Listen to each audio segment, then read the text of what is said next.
2022, curiosamente, é o ano em que a gente não tem apenas uma, mas duas versões do Pinóquio sendo lançadas. Há uma terceira russa, mas eu nem quero comentar sobre ela, porque o foco desse vídeo é analisar, com spoilers, como que tendo a versão do Del Toro e o remake live action da Disney, a gente tem pontos semelhantes, pontos em comum entre essas obras, onde em um funciona muito bem e no outro não funciona nada. O Pinóquio em si, ele tem uma origem anterior à animação da Disney. Ele foi escrito pelo autor Carlo Collodi no final do século XIX, que lançava essa história numa revista, num jornal, no caso local, em que era muito mais sombrio originalmente. O Pinóquio era um personagem manipulador, ele matava o grilo e no final ele era enforcado no galho de uma árvore e a história acabava aí. Só que o público não recebeu muito bem isso na época, o que fez com que o autor continuasse escrevendo essa história, trazendo o Pinóquio de volta à vida, passando por algumas provações para aí sim, no final, ele se tornar um garoto de verdade. E talvez a versão mais conhecida seja justamente a animação da Disney de 1940. E posteriormente a essa versão, ao longo das décadas, outras adaptações foram feitas da história do Pinóquio e tudo mais, mas aí a gente chega aqui agora em 2022 e acaba, como eu disse no começo do vídeo, sendo curioso, ao mesmo tempo sair uma versão da Disney e uma versão do Del Toro, que acabam trazendo abordagens diferentes para essa mesma história. A versão da Disney é um resultado dessa onda recente deles, que já tem 10 anos, mais de 10 anos até, de transpor para o live action suas clássicas animações, onde na sua grande maioria acaba se revelando obras, transposições extremamente medíocres, em que eles não sabem exatamente qual público eles querem atingir, ao mesmo tempo que eles não conseguem compreender o que torna as animações tão atemporais de uma forma geral. Eles não conseguem compreender a mensagem por trás daquilo e capturar a magia daquelas histórias. Vide o próprio Rei Leão, que acabou se perdendo naquele visual fotorrealista e totalmente sem emoção. E até curioso a forma como eu assisti as obras, porque eu conheço a história do Pinóquio, só que eu nunca tinha assistido a animação. Só que em vez de eu primeiro ver a animação, ver a versão recente da Disney e ver a do Del Toro, eu fiz o caminho inverso. Eu vi a do Del Toro, eu vi o remake e eu vi a original. E só tendo visto do Del Toro, o remake agora da Disney de 2022 já é muito ruim. Tendo visto o original, o remake fica ainda pior. O remake de 2022 tem a direção do Robert Zemeckis, que é um diretor bem conhecido da história do cinema, talvez você não o reconheça por nome, mas ele dirigiu De Volta para o Futuro, Uma Cilada para Roger Rabbit, no começo dos anos 2000 ele fez alguns filmes animados, meio fotorrealistas, que hoje em dia envelheceram mal pra caramba, como Expresso Polar, Beowulf. Então, você sente que há ali um conhecimento de talvez como trabalhar justamente esse fator de misturar o live action com a animação. Só que você vendo o filme, é uma bagunça inacreditável, que é um filme que não sabe muito bem o que adaptar e o que trazer para a modernidade, ficando num lugar muito perdido como um todo e extremamente sem personalidade. Por exemplo, o que ele coloca de moderno nesse filme que eu senti em um determinado momento é quando a raposa quer convencer o Pinóquio de ir ali pro show e tudo mais para torná-lo uma grande estrela, e ele fala a palavra influencer, que aí fica totalmente deslocado do contexto de onde se passa o filme. Ou quando ele quer fazer um trocadilho e aí ele fala, porque você pode ter um nome artístico, tipo Chris Pine, para fazer a piadinha do Pine e tal, só que também é uma outra coisa totalmente destoante desse filme. Assim como no começo do filme mesmo, que tem os vários relógios na casa do Gepeto, que tem referência a outros filmes da Disney, da Pixar, aparece lá o Toy Story no momento, Uma Cilada para Roger Rabbit, que também não condiz exatamente com o que a gente está vendo dentro dessa história. Pior ainda é a questão técnica, que não contribui em nada para essa experiência, porque você não é convencido de que aquela cidade ou aqueles sets existem de fato. Fica tudo muito artificial. O próprio Pinóquio, que ele é até fiel à versão da animação, você não consegue acreditar que ele é um boneco de madeira de verdade dentro daquele mundo.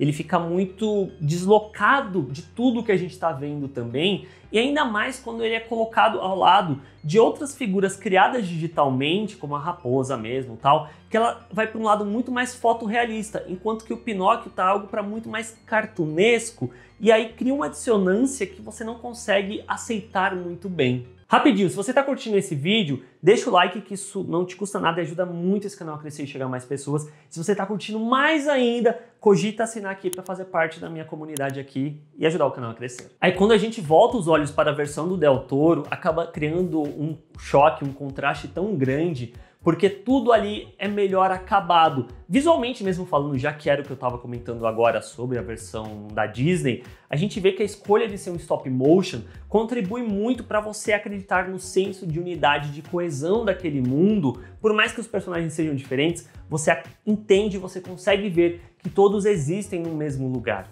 O design do Pinóquio da versão do Del Toro é bem particular, a partir de ilustrações do Chris Greenley. E é muito interessante porque é um Pinóquio que ele tem uma monstruosidade até ali na sua concepção e tudo mais, que liga-se muito com a própria filmografia do Del Toro como um todo, que sempre coloca criaturas, monstros, para explorar e desenvolver a humanidade. E no caso do Pinóquio, acaba sendo a junção perfeita desses fatores. Inclusive, é muito legal ressaltar que a versão do Del Toro é muito mais próxima da obra original do Carlo Collodi e que ele escreveu o roteiro ao lado do Patrick McHale, que é o co-criador de Over the Garden Wall, ou como foi traduzido aqui no Brasil, acho que Através do Jardim, que é uma animação do Cartoon da década passada que eu amo de coração. Inclusive, eu tenho até aqui o artbook.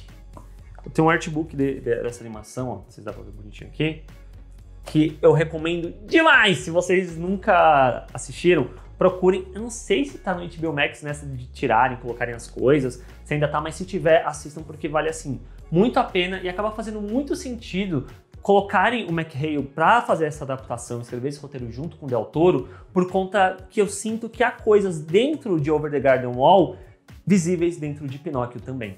Porém, é muito curioso como ambas as versões compartilham de uma semelhança narrativa, só que não funcionam da mesma forma, que é a temática e o relacionamento, o desenvolvimento entre pai e filho. E o ponto em comum é justamente que parte da premissa: o Geppetto perdeu o filho e criou o Pinóquio. Mas enquanto a versão da Disney eu sinto que isso é meio que deixado muito em segundo plano e jogado de maneira en passant. No começo do filme, quando a gente vê lá o Geppetto do Tom Hanks olhando para a foto do filho que ele perdeu e tudo mais, ele tá ali criando o Pinóquio, e depois isso só volta lá no final do filme, numa outra fala do próprio Geppetto falando que, pedindo desculpa pro Pinóquio, se ele fez achar que ele queria que o Pinóquio fosse outra pessoa, é muito pouco e não segura essa temática. Pinocchio, when you first came to me, I might have made you think I wanted somebody else, but it was you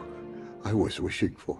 Enquanto que a versão do Del Toro, ela desprende-se de um tempo inicialmente para desenvolver a relação do Geppetto com seu filho Carlo, para você entender por que esse pai ama tanto esse garoto ama tanto esse pai, para quando o garoto morre por conta de uma bomba ali durante a guerra, você sentir toda a dor do Geppetto e todo o luto dele ter perdido o filho, dele se jogar para a bebida, para anos depois ele acabar criando o Pinóquio quase como um ato de dor absoluto e de raiva extrema pelo fato dele ter perdido o filho. E aí quando o Pinóquio ganha vida, o que a gente vê é justamente mais um tempo sendo desprendido durante o filme para mostrar como que sim, o Geppetto quer que o Pinóquio seja parecido com o que o Carlo era. Só que o Pinóquio não é o Carlo e é difícil para o Geppetto entender e aceitar isso. I made you to be like Carlo. Why can't you be more like Carlo? Because I'm not Carlo. I don't want to be like Carlo. Carlo is... Enough! You are such a burden.